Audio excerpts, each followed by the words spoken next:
Alan Wake 2 is in contention for Game of the Year. I'm going to give you my reasons in this review of this awesome game that made its release in the fourth quarter of 2023 and came through in a clutch. So without further ado, let's get into my review of Alan Wake 2. If you enjoyed the video, make sure to like, share, comment, and subscribe down below. I am the Black Enigma. Let's talk about Alan Wake 2.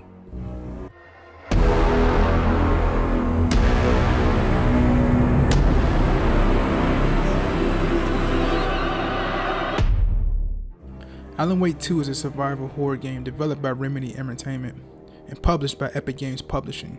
It was released on October 27, 2023. Alan Wake 2 takes place 10 years after the events of the first game, after Alan has saved Alice from the dark place, and he pretty much sacrificed himself so he can stay in the dark place and write the story all over again.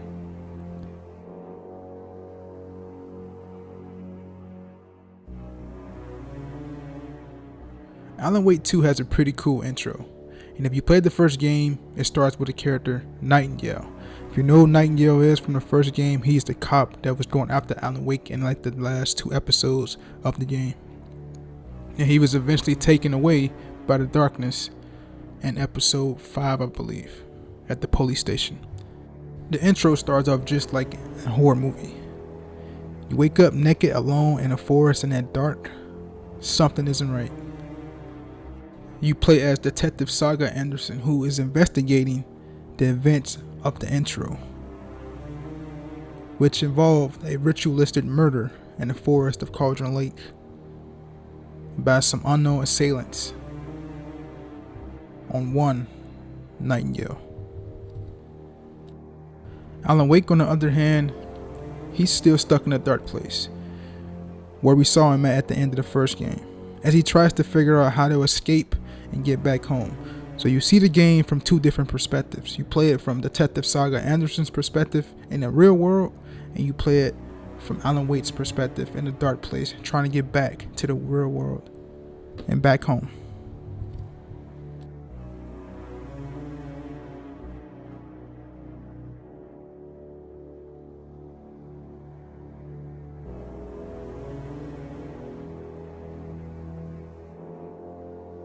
The graphics in this game look fantastic.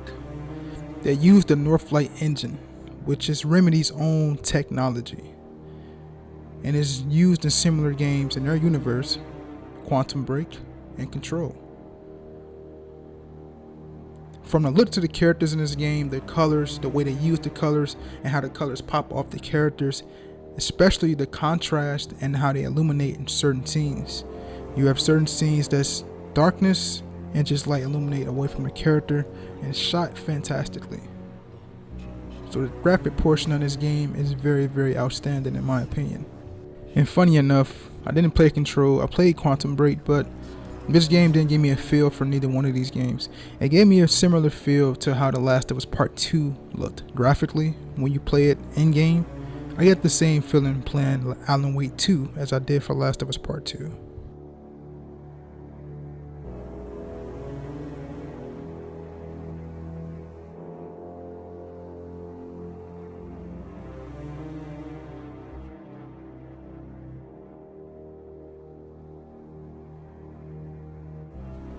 When it came down to the gameplay, I never really experienced any issues with the gameplay at all. I didn't encounter many glitches, if any, while playing Alan Wake. With that being said, it played very similar to the last game, but obviously this game has a modern touch to it, being that it's made with the new engine.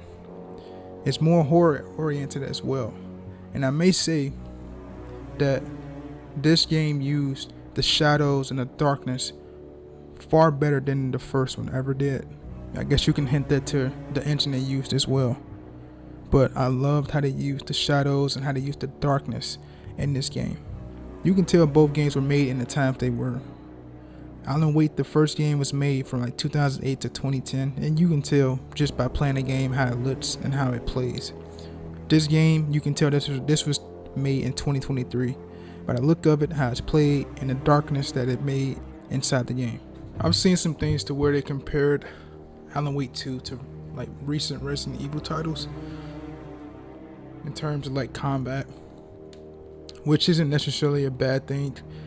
You gotta remember, it is a modern touch on the survival horror genre, and you can't really compare the combat from the first game to this game. There's a 13-year difference from the two. So the technology is different, the engine is different, all the things are different at this point. So I don't really put that as like a negative. I just put them just upgrading to modern times when it comes to like combat system. And the combat isn't even like one of the greatest things you think about when it comes to Alan Wake 2. It's more of the story, more of the characters, and the lore of the game, in my opinion.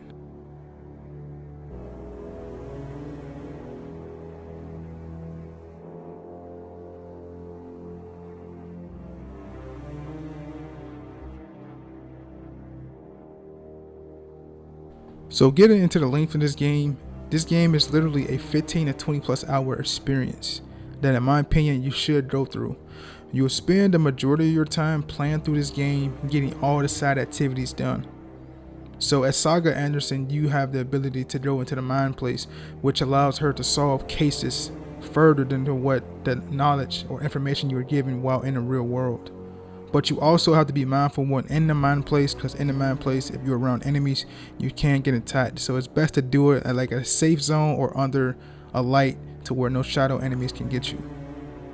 The side activities consist of nursery rhymes, Alice Casey lunchboxes, etc., just to name a few. Completing these allow you to upgrade your character, your weapons, your resources, your flashlight, and the duration or the damage that you inflict onto enemies. So it's well worth it, in my opinion. So for example, when it comes to the nursery rhymes, completing the nursery rhymes gives you charms each time you complete it. And in my opinion, I'm gonna give you the best charms that I felt was used in the game when I played. I use these a lot. So the first charm you're going to get start out the game is Logan's charm, which increases your maximum health, which is a big help when you plan through the game at the beginning. The second charm that I used a lot was the Deer charm, which increases your resilience of being staggered or interrupted by the taken enemies when doing unlock action or healing up during combat. So the Deer charm is very good in that aspect. And the third and final charm I used throughout the game is the Coffee World token charm, which increases your resources, so like your ammo and stuff you get from killing enemies while fighting them. So it's well worth it to get all three of these charms, because you only get 3 slots throughout the entire game until you complete all the nursery rounds to get the 4th slot. So I would recommend running all 3 of these charms. These are, to me, the best charms that you can run in the entire game, since I got all of them. I unlocked all the charms. There are charms to where you can save yourself from death, but it's like a if you play Devil May Cry, like the golden orb. So like if you die in Devil May Cry, you can buy yourself back with all the stuff you had in the golden orbs. It's similar to that, but I didn't use that because I felt like you didn't really need to. This 3 charm set is the best charm set in my opinion. Now the next side activity I'm going to talk about is the Alice Casey lunchboxes. You can also grab manuscripts, obviously, that you know if you play from the last game, and you can get notes and documents to tell you the lore about all the situations you encounter in this game. But we're going to stick to the Alice Casey lunchboxes. So these lunchboxes are identifiable by knitted diamonds and multicolored rods. They always have the same type of color correlation, so it'll probably be like blue, yellow, pink, orange, red, or something like that, with all those colors. You will see that in a knitted diamond form, and you will see that in like a multicolor rot setup throughout the landscapes of each map that you go to, whether it be Cauldron Lake, Bright Falls, or Coffee World. And these things are well hidden, so you have to keep an eye out for those specific things in order to find them. There's a couple hiding places where I thought, oh shit, like I didn't think like they think about putting them there. So when you're doing these Alice Casey's lunchboxes, completing these allows you to get manuscript pages where you can upgrade your weapons, whether it be your bow and arrow, your crossbow, your handgun, your shotgun, etc. So it's well worth it to do the Alice Casey lunchboxes. So all these side activities really serve a purpose for your overall character, whether it be Saga Anderson or Alan Wake. So I very much encourage you to do the side activities. This factor into the length of the game, but it will help you later on down the line when you encounter multiple enemies. So I encourage you to do that.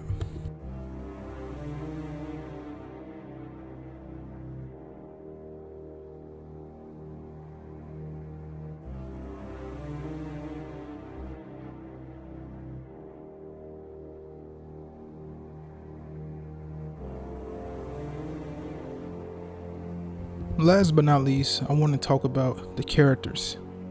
First off, let's talk about the main protagonist, Saga Anderson. She's a well done character who becomes well liked as you play throughout the game as her. She's a very good protagonist who goes to all lengths possible to make sure everyone is safe in her sections of the game, which are very cool, might I add. The enemies she go against, the side objectives I just mentioned in a previous segment, are all great. So everything with Saga Anderson, in my opinion, it's great. Now, I thought they was going to do a route in chapter 1 once we get to Bright Falls with what Rose told her. I thought they was going to go the route of like certain movies where certain people know stuff that she don't know, and I thought they was going to have her character block that type of stuff out of her mind, since it was so horrible that she made herself forget that it even happened. And I thought it was going to play like into the game. It very well may play sometime later down the line, we don't know, but that was a very good element, and it had me thinking the entire game while I was playing as Saga Anderson. So I enjoyed that from her character perspective that the devs put in there, so it was really good. And when we discussing Saga Anderson, we can't forget about her right hand man, that being Alice Casey, and that is portrayed by the one and only Max Payne, making his appearance in the game in a very long time. I'm talking about how the character looks, the actual character who played Max Payne, and the voice actor in the same person in the game, which I thought was fucking cool, and it gave me a sense of nostalgia from back in the day. A cool fact about Alice Casey is, once you plan through the sections as Alan Wake, if you look very closely to what Alice Casey wears as he is the detective throughout Alan Wake's Darkness section, he wears the exact same outfits that he wears in the original Max Payne games, which I thought was a very cool touch, and I like that the devs put that in there, and it just made it super cool for me, man. It just took it over the top, because like, Max Payne is one of my favorite video game characters. So that was pretty cool when it came to Alice Casey, and he's a very vital part to the story of this game, which is also fantastic.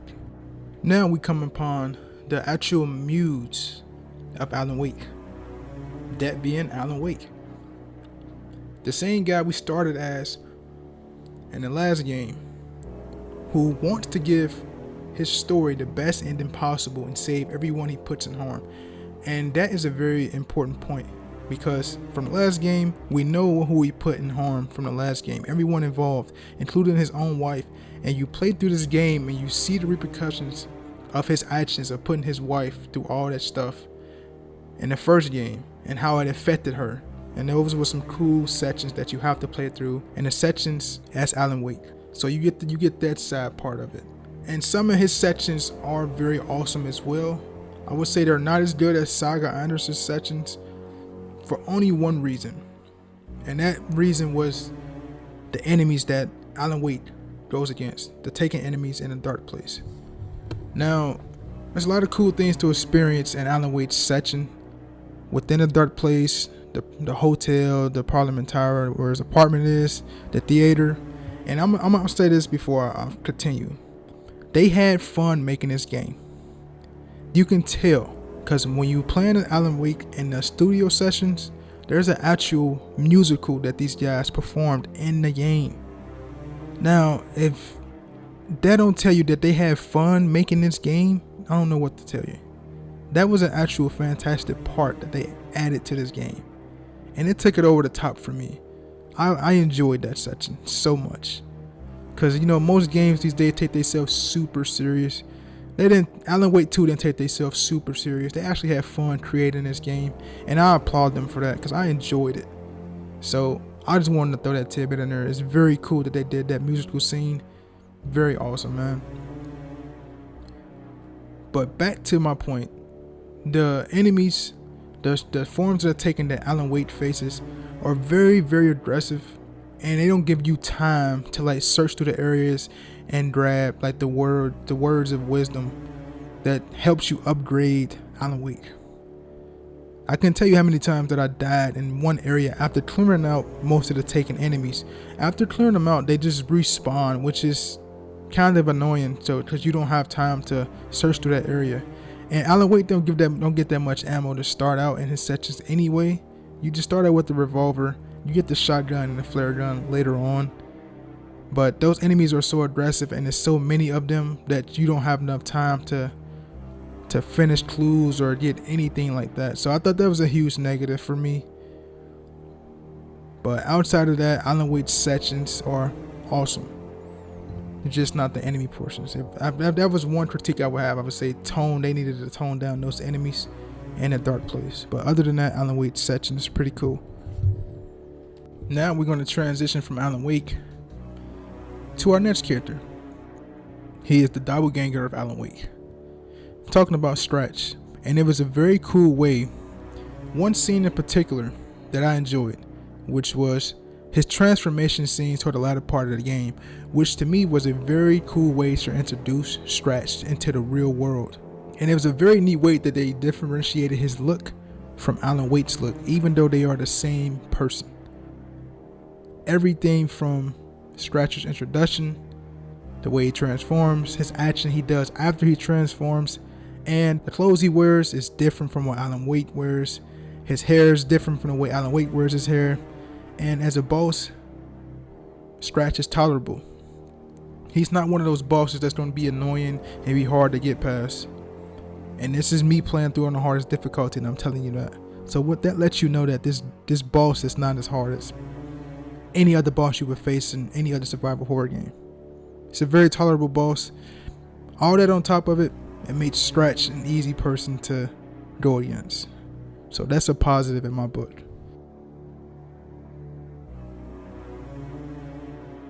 You can tell that I actually love this game. It is one of my favorite games in 2023. This was the reason that I didn't grab Spider-Man 2. I decided to wait, and I said, let me grab Alan Wake 2. It looked more interesting at the time, and I felt like just me playing the first two Spider-Man games, I didn't need to get the new Spider-Man game, because I felt like I wasn't missing nothing. So I went the route that I always go to when I'm coming to games, and that's survival horror.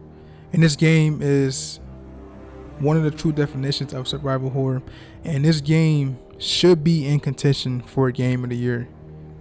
In my opinion, and this is coming from a Resident Evil fan, this game did survival horror better than Resident Evil 4 Remake that released earlier this year.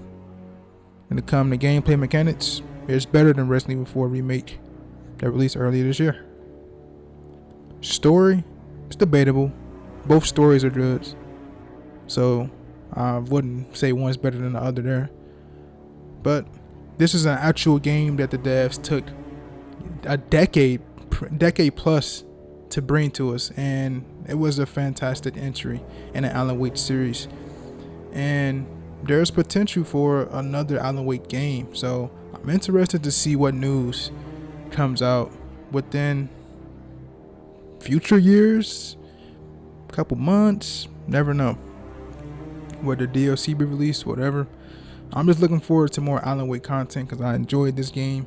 I enjoyed the first game. They only can go up from here, man. And these are some of my reasons why I think Alan Wake 2 is in contention for Game of the Year. If you made it this far into the video, I appreciate you. Just like, share, comment, and subscribe down below. And let me know in the comments, man, what you thought about Alan Wake 2. And give me some of your Game of the Year contenders. With that being said, I am the Black Enigma, and I am out. You guys have a good one.